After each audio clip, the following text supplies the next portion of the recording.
Warning: 30 Screams or Less may contain spoilers about movies that have recently been released. If you haven't seen the movie, go watch it, come back, and enjoy the show. Or, if you don't want to waste your time watching the movie and rather have two random horror dudes watch it for you, we got you covered as well.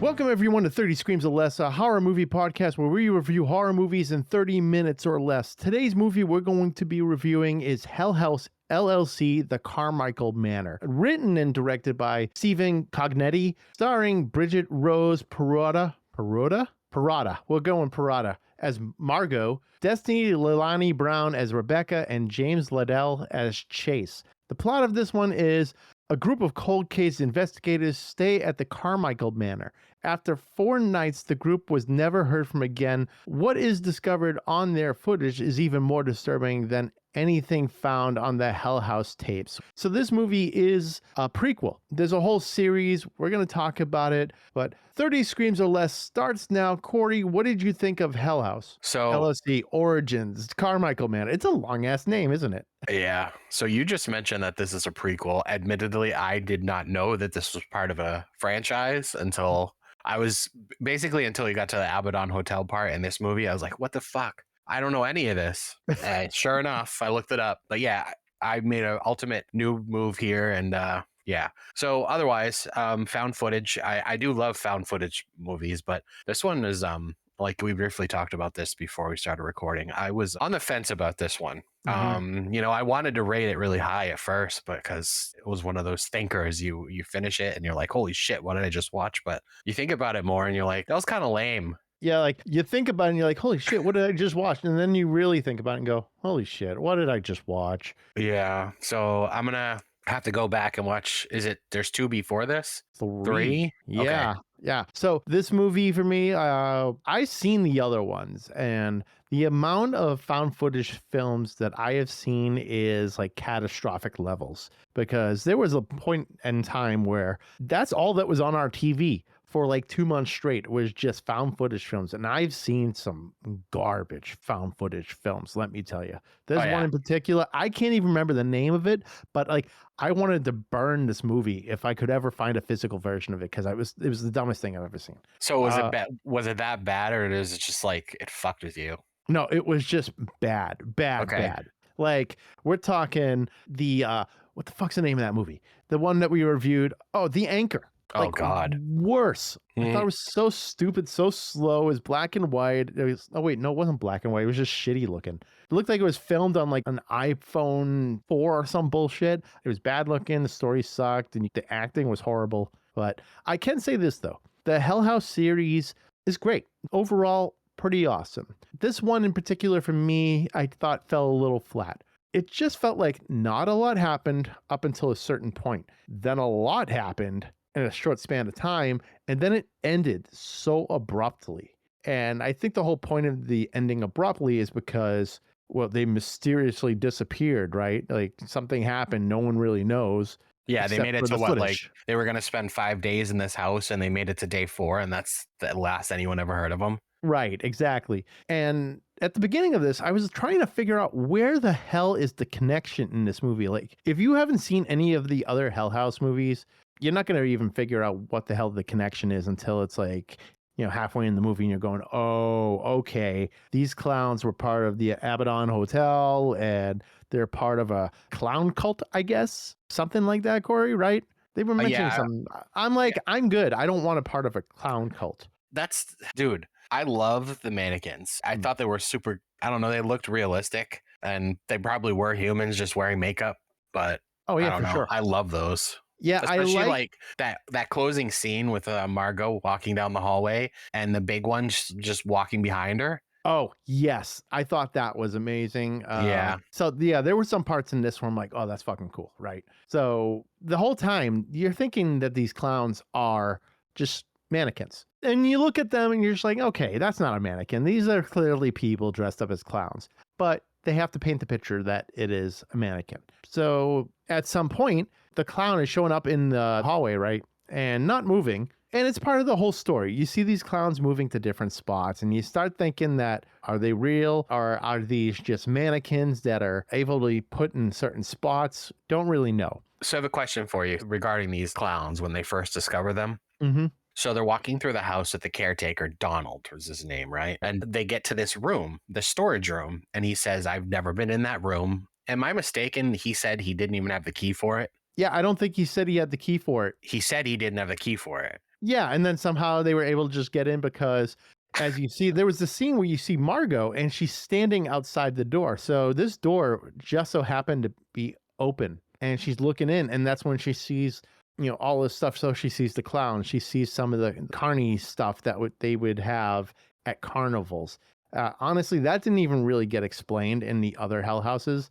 And that's the whole point of this origin story is that, okay, they actually had like this whole clown setup where you play clown games. And it was like these two people that were part of it. And then they created this little cult thing, even though it wasn't even really a big cult. It almost seemed like it's just three dudes hanging out dressed as clowns being fucking weird. But I think that's why she was so freaked out, is because the door was just randomly open and she saw those clowns. So that's what it was. Like the caretaker left and then the door just appeared to be open. That's what okay. Yeah. All right. Yeah. So when you see that, I was like, oh, cool. They're back. In the other Hell House movies, you would see them at the Abaddon Hotel.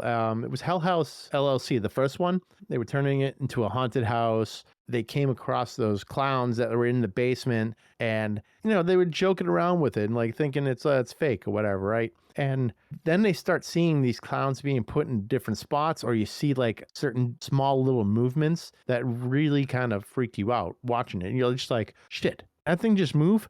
That's the beauty of these movies, is like the subtleness that happens with the clown movement and stuff. I think that's really cool. They did a little bit of that in this one too. The girl with the mask, right? You remember this one where like the arm was out from the wall? You remember this scene? Yeah, where she was like peeking around the corner. It was the daughter, right? Right. It was like Chase was just by himself. The girls went to a gift shop, but that had a bunch of Abaddon Hotel stuff.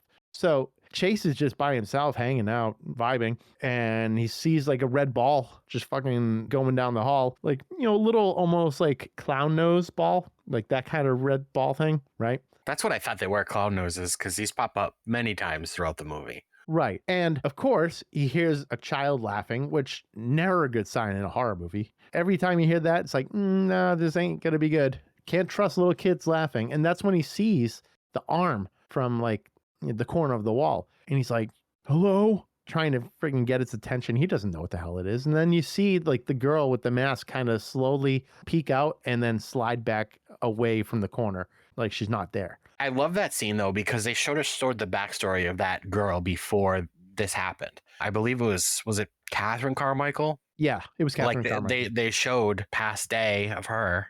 Right. And then I thought it was a really cool explanation of who she was. Yeah, I think it was quite important to have the explanation because you wouldn't really know like who the clowns were or why this girl was dressing up like that way and things like that. You needed that picture painted so that way you can latch on to shit in this movie. I thought though they were necessary, it felt like they were jumping around a little too much by throwing those scenes in. Because one second you're like watching the found footage and all of a sudden you're jumping to that scene. And I don't feel like there was a lot of cohesiveness jumping from scene to scene like that. No, you're right. They definitely hopped around a lot. Yeah, and sometimes that can actually really ruin the flow of an overall movie. At least that's what I think. Because if you're jumping around all over the place, now you're like, wait, what just happened there? Oh yeah, this. Okay, now this. And you're trying to like remember what the hell happened. And when you're watching a movie, you shouldn't have to try to remember what the hell just happened and constantly be like, what? I'm sorry, I'm lost. I missed this one thing. And you have to go back.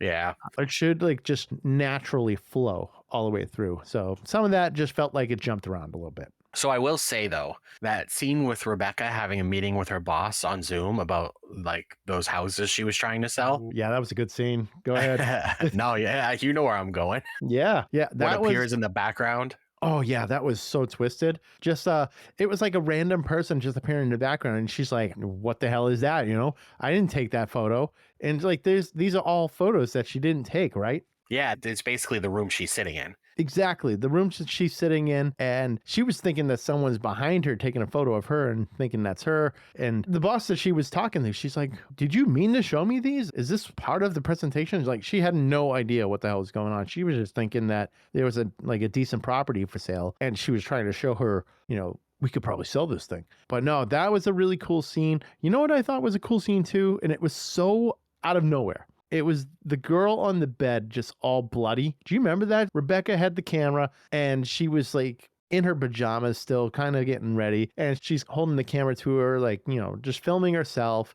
And she turns, and on the bed is that lady that's like covered in blood. Oh yeah, shit's all hacked up. Yeah. Yeah. See, I love that scene. I thought that was really cool too. I love little things that happen like that, especially shadow play. So there was another scene where there was like this shadow, it looked like of a person, and Chase went to go see what the hell it was, and there was no one there, obviously. I love that kind of stuff in movies too. Shadow stuff, mirrors, things in the background. We've already talked about how I love things that happen in the background of movies, because sometimes it's so out of focus and you're like, whoa, what the hell is that? I love that kind of aspect when it comes to a lot of horror movies. Yeah, and it's not. I don't think it's done enough in horror films these days because you can make a lot of use out of the background of what's going on in the foreground of a Oh, camera absolutely. shot. Yeah, because half the time you're focused on what's in front of you. So you have your subject in front of you, you're freaking looking at them, and you're really focused on them. And then you kind of see at the corner of your eyes, like movement behind them that's not supposed to be there. I think that is a great approach in horror movies. Whenever directors do it, I love it because it catches you so off guard. Yeah. And Hell House LLC, Carmichael Manor did that. But the clowns, they're great characters. They're in every single one of them. You'll go back, you'll see. I'm sure you're going to watch at least one or two of them, right? If not all of them. Yeah.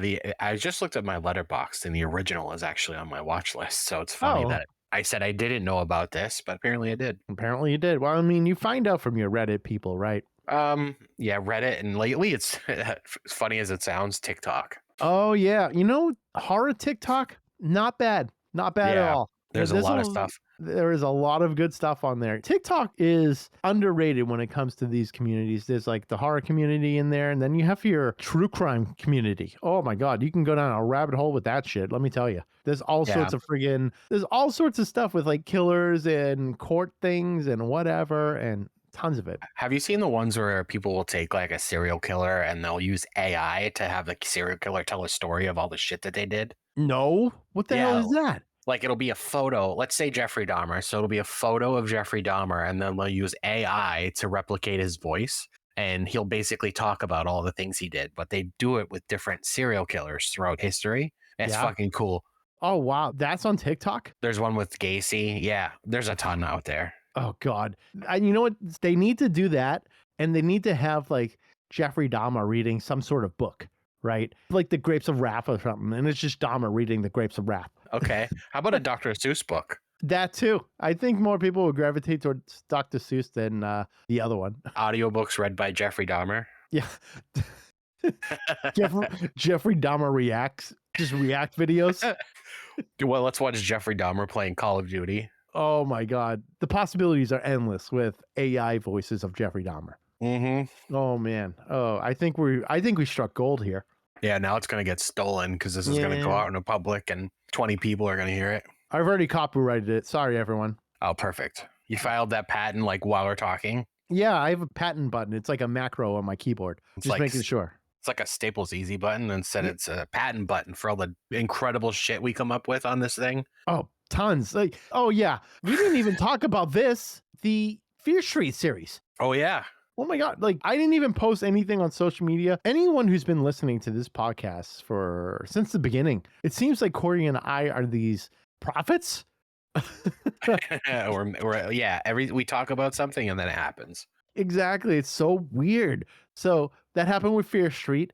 It happened with Chimera. There was another one. I'm sure of it because I remember there was 3 of them. I just can't remember specifically what it was. But this happened again, literally on the last Fear Street review that we did. We were just like, I would definitely love to see another Fear Street movie. They should come out with just one standalone movie thing. And what happens? Oh It's yeah, in talks. no, it's being written right now. It was announced by Netflix that a standalone movie is happening for Fear Street. Go figure. We called that. You know what? I think, Corey, I think we might be a little bit more popular than we think. We might have to actually sue Netflix. We just might. We might have to go through our shit, right? And go, all right, when did we talk about this? All right, when did Netflix start writing this? Okay, now we need a pay cut. I like where this is going. We might be able to finally afford our server costs. There we go.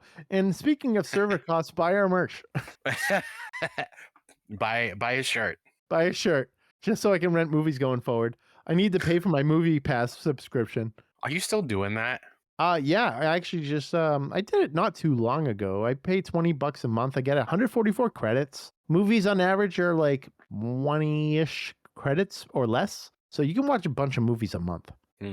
It's not bad. I don't think I go to the movies enough to justify the plan that I have. I might downgrade it a little bit, but we'll see. It's cool to have though. And now I can actually do tickets from home. That's the beauty of this now. I could just be like, oh, okay, I want tickets to this movie, and I just do it from my house. I don't have to be a friggin' block from the theater just to make it happen. Wait a minute. What? You had to be at the theater to buy tickets? Or like in proximity to the theater. That's how it was before. Why? I have no clue. I think this is my opinion, right? My opinion is they were trying to capitalize on theaters not having enough seats sold, right? So they're probably just like, okay, if people are in the area, we can give them the opportunity to use the Movie Pass to buy the tickets. So that would be my guess as to what they were trying to capitalize on to, just get people in the theaters. This time now it's a little different. For me, I have 144 credits a month. I exchanged those credits for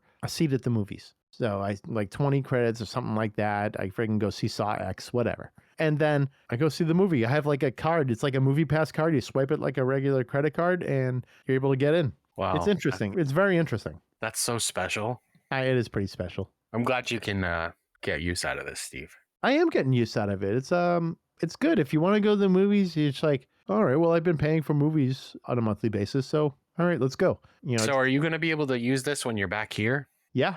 Yeah, All I'll be able to use it. You can use it wherever. And now it actually supports IMAX. Before it didn't do IMAX. Now it does IMAX. So that's fucking great because I love going to IMAX movies. But yeah, this officially has become a commercial for Movie Pass. It's been like 6 minutes fucking Movie Pass advertisement. Yeah. Well, because the thing is with Hell House LLC, the Carmichael Manor, I don't really have a lot to talk about it. There's a couple things that I liked. There's some really cool scenes, like the girls going through the woods trying to find Chase. Chase just ran off somehow, but I think we all know what happened. The clowns took him. He's gone. He's the first one that's missing of the whole crew. And the girls were out in the woods trying to find him. They see a bunch of people in cloaks. I thought that was freaky. Go ahead.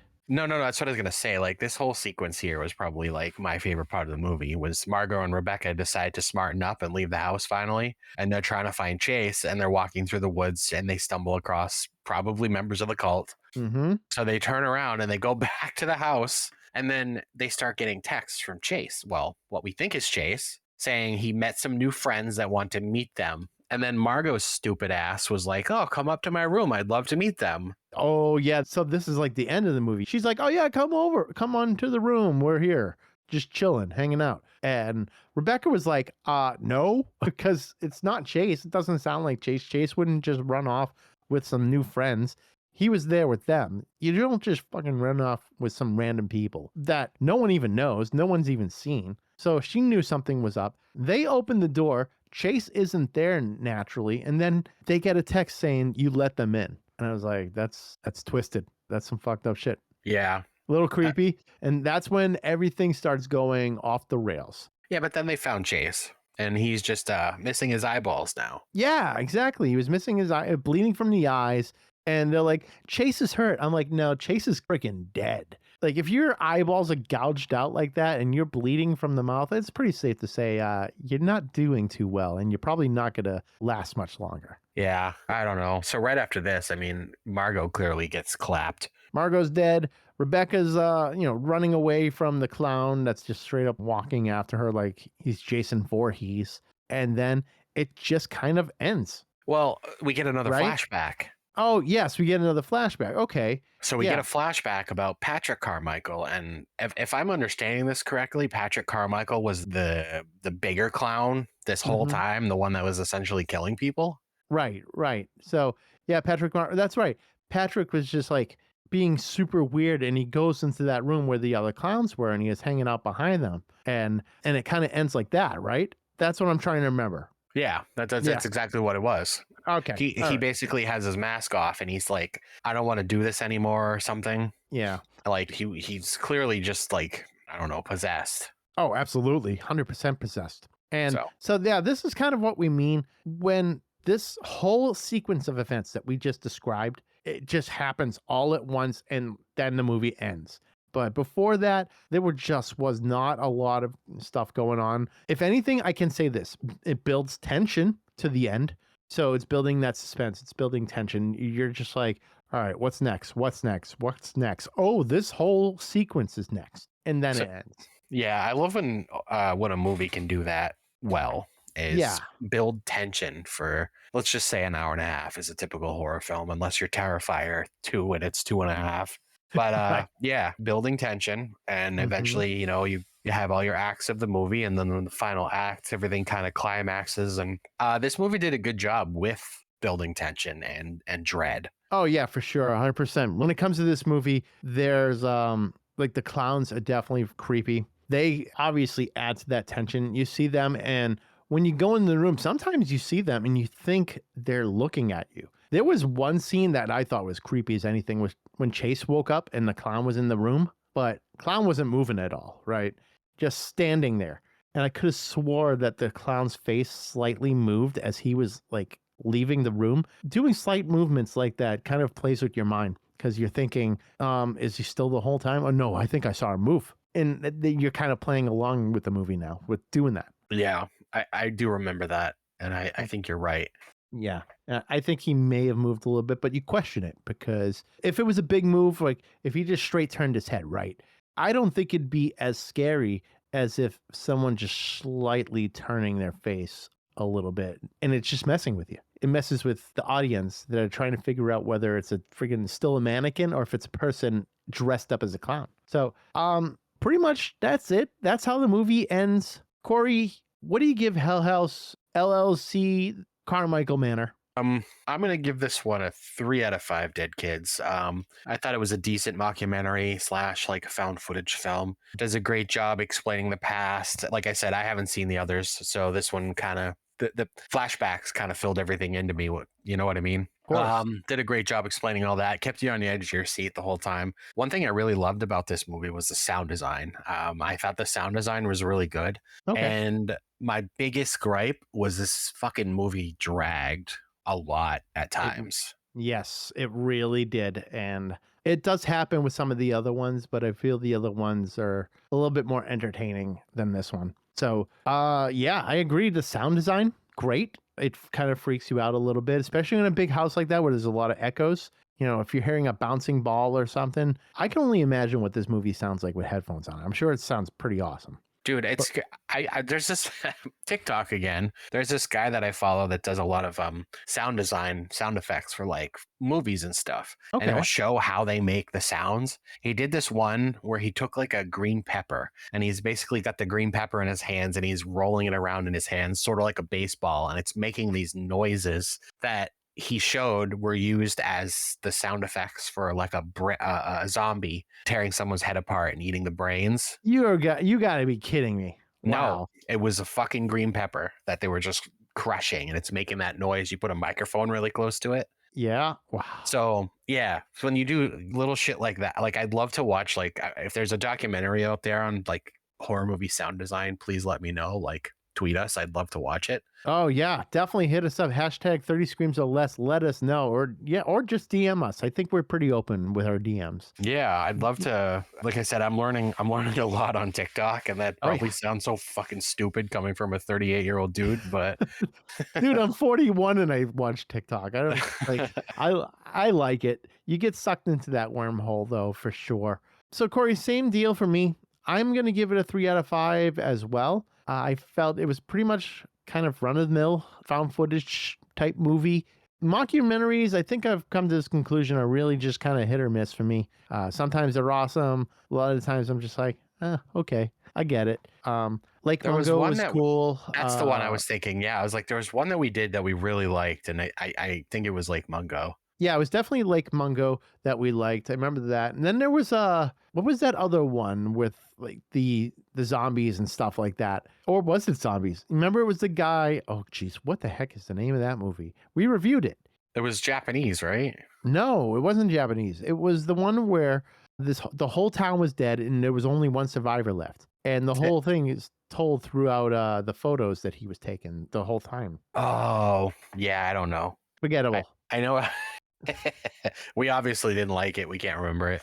I fell asleep during it like twice. It's just when it comes to documentaries, it can really just bore the shit out of me. A lot of these things, sometimes they are super fascinating, and I'm sitting there and I'm freaking like I'm into it. I'm like really learning something. This is really cool. But then there's some other ones where it just feels like they're complete monotone all the way through, just like, so this happened and blah blah blah blah, that kind of deal, and that lulls me to sleep like you wouldn't believe it. So a lot of documentaries do that for me, so I put them on at night. I sleep like a baby. It's beautiful. It's like it's a lullaby for you. It is a lullaby for me, but it's people talking. I can't listen to some people just talk, because if there's no inflection in their voice, there's like, if it's just straight monotone all the way, it puts me to sleep. It's like school. Like in high school, I was always sleeping in class. Yeah, I hear that. Yeah, because the teachers didn't want to like change their inflection of their voice. So they would just straight monotone the whole time. And I'm sitting there, my head is freaking bobbing, just I'm about to pass out and hit the desk. Some of the best naps I've ever had in my life. I hear that, dude. You wake up on the desk and there's drool all over it. You've had a good nap. Or you got drool all over your shirt. No, all over the desk. Okay. Yeah, just a puddle. Just a literal puddle. And you would think the teacher would be like, Steve, wake up. And I go, oh, okay. No, I would sleep through the whole class. I would hear the bell ring, and that was how I woke up. What fucking school did you go to? I could never get away with that where I went, like here. What the hell? It was a technical school. Oh, okay. So it doesn't matter. No, not really. Hey, I still made it through. But this movie, as I was kind of saying, very run of the mill, very middle of the road. It was just there.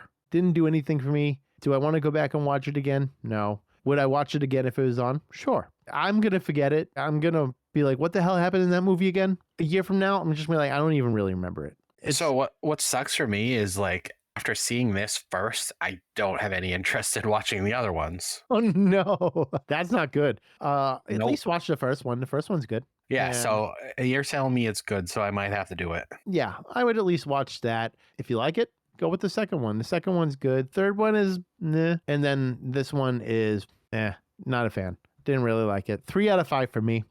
Just didn't love it. Didn't hate it. Just it was there. Mm-hmm. Yeah. Fair. It's a fair review. I think it's a fair review. Corey, you were going to give it a little bit of a higher rating. Then you realized, yep, you know what? You're right. I had it rated 4 out of 5 at first, but we were talking before we hit the record button, and I'm like, I really didn't like this. Yeah, no. I don't think it's 4 territory. I don't think it's 2 territory, that's for sure. So that's why I went 3. No, it's not bad. No, it's not bad by any means. It's maybe I'm just not the biggest fan of that kind of genre. There's some movies, like I said, are great, but then a lot of garbage. There is so much garbage for found footage, but I guess the same could be said for literally anything. Like there's thousands upon thousands of slasher films out there that are just freaking dog shit, right? They're just awful. So I think it doesn't even matter the genre. I think it's personal preference. And for me, found footage films, they're not my first choice. Okay. Yeah. So we should do more found footage movies? Of course. Yeah. No, I'll watch them because some of them are good. Some of them I'm like, oh shit, that's fucking crazy. Cloverfield, for instance, that's a found footage film. That thing's awesome. Yeah. What was a sequel called? Something Lane, right? Yeah, Cloverfield Lane. I Yeah. love that one. That was good too, but that wasn't found footage. That was just good. It was a good film. There was a lot of tension in that one. Cloverfield in space, the only connection was the monster at the end. At least that's what I thought. I didn't see anything that really kind of tied the two together other than that. Cloverfield in space? No, it's called something. It's called Cloverfield Paradox, but it's in space. Oh, right. Okay. I was like, what? I missed one. Yeah, Cloverfield X. Yeah, that's the Netflix one. Okay. Yeah, which it was okay. I don't really remember it all that much. I do remember the ending and be like, that's how? That's the connection? Okay. Yeah, okay. But so some found footage films are great. I've seen more bad than good for those. But the first Hell House, pretty good. Highly recommend checking that out. This one, if you're into found footage, check it out. Why not? It's on Shudder. Not a long one. It's like an hour and a half, hour 45, something like that. It's not that long. Yeah, that's why I suggested this to you, because I was on Shudder just kind of browsing, and this was like one of their trending films. So yeah, so it just came out on October 30th, I think. Something like that. Okay, yeah, it's an hour and 38 minutes. Came out October 30th. Also known as What the Fuck Is That? It's called What the Fuck Is That? Yeah, on IMDb, there's the also known as, and you see like 3 circles and a bunch of Russian letters. I don't know, a bunch of crazy looking letters, and I can't read that. I don't know that language. Where the fuck are you looking? All right, I'm gonna look at your yeah. Look at my share screen. Okay. Also known as, oh yeah.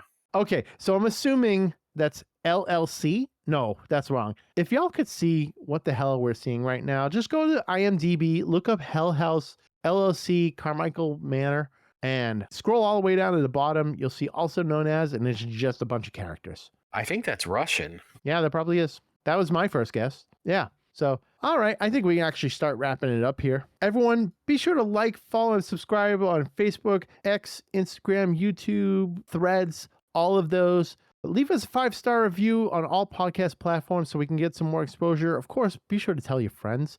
We're also part of the Shining Wizards Network. Be sure to visit shiningwizardsnetwork.com. They're an awesome podcast network with podcasts ranging from horror to heavy metal to wrestling, all sorts of good stuff.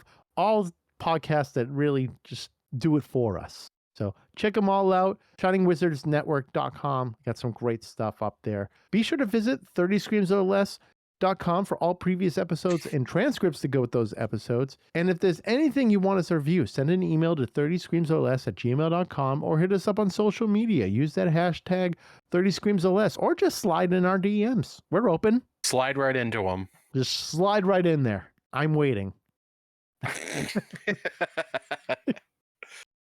Okay. You had to make it weird. Why not? I always have to make it weird. But anyways, buy our damn merch, please. That's the worst way to ask people. Please buy our fucking merch. No, seriously, buy our merch. We got some, please. We have some awesome shirts up there. Coffee mugs, coasters, all sorts of good stuff. If you go to 30screamsorless.com, you're going to see our shop there at the very top. Click the link and just buy everything, just so we can pay our hosting costs. All right, everyone. With that said, I'm Steve. And I'm Corey. And thanks for listening to 30 Screams or Less. And don't forget to drink your beans. Emily Rudd, I still haven't heard from you about escaping to our own private island for eternity.